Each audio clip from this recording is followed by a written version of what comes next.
Entertainment हासिल करना इतना मुश्किल होता है कि ज्यादातर लोग बीच में ही छोड़ देते हैं। यही वजह है कि मार्शल आर्ट्स बहुत कम लोग ट्रेन करते हैं। वह एक बड़े ट्रेनिंग बैरल की तरफ देखता है और डिक्लेयर करता है कि वह अलग है। फिर वह पूरी ताकत से बैरल पर पंच मारता है और इम्पैक्ट में बैरल पूरी तरह एक्सप्लोड हो जाता है। वह फिस्ट टेक्निक में लेवल 5 तक पहुंच चुका होता है। उसके लेवल्स बिना किसी लिमिट के बढ़ते चले जा रहे होते हैं। तभी उसे रियलाइज होता है कि शायद यही डिवाइन ब्लेसिंग कहलाती है। अपने रूम में वापस आकर उसे याद आता है कि आज रात होल फैमिली डिनर के लिए घर लौट रहा है। वह हॉल से होता हुआ लार्ज डाइनिंग रूम के डोर्स की तरफ जाता है। जैसे ही वह डोर्स खोलता है, वह देखता है कि पूरी फैमिली पहले से टेबल पर बैठी होती है। होल्ट उसे ग्रीट करता है और कहता है कि उन्हें मिले 6 महीने हो चुके हैं और उसे बैठने को कहता है। होल्ट लुकस को बताता है कि एलन मैजिक एकेडमी एक स्पेशल मार्शल आर्ट्स डिपार्टमेंट खोल रही है और उसने पहले ही लुकस का एडमिशन करवा दिया है। वह मानता है कि मार्शल आर्ट्स डिफिकल्ट है, लेकिन उसे भरोसा है कि लुकस सक्सीड करेगा। वह वार्न करता है कि एंट्रेंस एग्जाम नेक्स्ट वीक है। लुकस बस अपने फादर को थैंक्स कहता है। लुकस सोचता है कि उसे और स्ट्रांग बनना है, लेकिन ज्यादा स्टैंड आउट भी नहीं करना, वरना ट्रबल हो सकता है। तभी जूलिया हाथ उठाती है और अपने फादर से कहती है कि वह भी लुकस के साथ एलन मैजिक एकेडमी जाना चाहती है। होल समझाता है कि यह एक अच्छा गोल है, लेकिन वह अभी सिर्फ 11 साल की है। जिस पर जूलिया जवाब देती है कि एलीट क्लास में एज रिस्ट्रिक्शन नहीं होता। वह रिवील करती है कि उसे ऑलरेडी एलीट क्लास से ऑफर मिल चुका है। होल उसे देखते हुए चुप रह जाता है और इस इन्फॉर्मेशन पर सोचता है। फिर वह अपनी वाइफ से कहता है कि जूलिया की जीनियस रेपुटेशन एकेडमी तक पहुंच चुकी होगी और शायद फैमिली में एक ग्रेट मेज पैदा होने वाला है। जूलिया खुशी से गिगल करती है और लुकस कहता है कि यह अमेजिंग है, जिसे सुनकर जेरेमी विजिबली अनॉयड हो जाता है।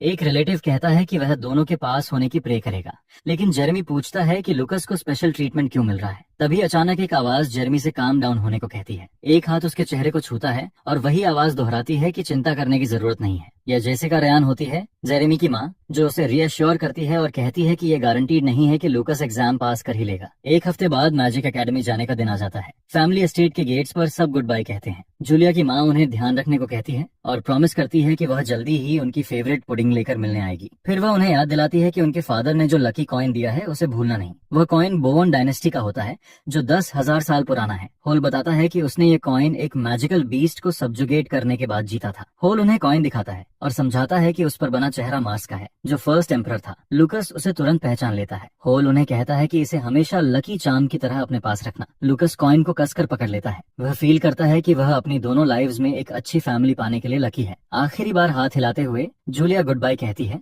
और आखिरकार वे निकल पड़ते हैं। कुछ घंटे बाद कोचमैन सनसेट अनाउंस करता है और कहता है कि उन्हें आगे क्लियरिंग में कैंप करना चाहिए। कैंप फायर के पास फोरन नाम का आदमी उनका शेड्यूल एक्सप्लेन करता है। वह बताता है कि वे अगले दिन रात तक एलन एकेडमी पहुंच जाएंगे। जूलिया मिस्टर फोर्डन से पूछती है कि क्या डाको सिटी में कुछ इंटरेस्टिंग है। वह एनॉड करता है और annual magic dodge ball tournament का मेंशन करता है। मिस्टर बाज फोर्डन यह भी जोड़ता है कि सिटी गैस्ट्रोनॉमी